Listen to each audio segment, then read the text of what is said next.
Welcome to day 84. This is Getting to Know God. We're using the Children's Bible with 365 stories for every single day this year. So today's title is Trouble, and this is under the main title, In the Times of the Judges. This can be found in Judges 1 to 2.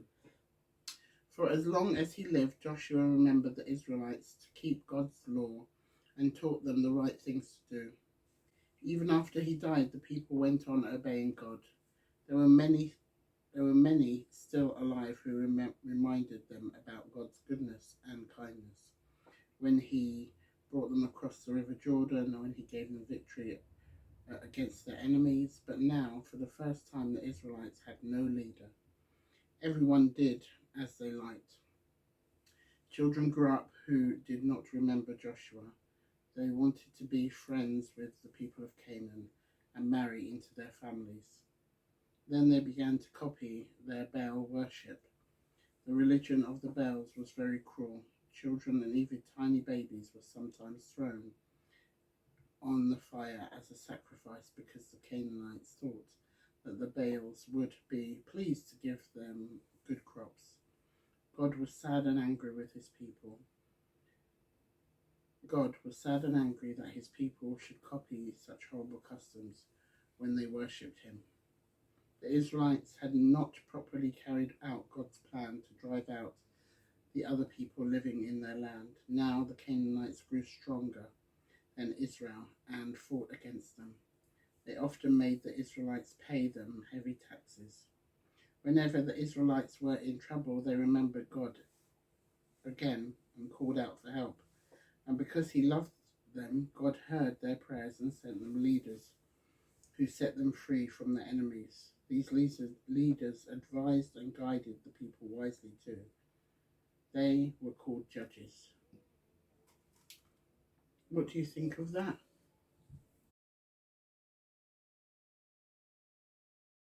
In that after Joshua, that there wasn't a leader. And it's important, the notion or the role of a leader, somebody to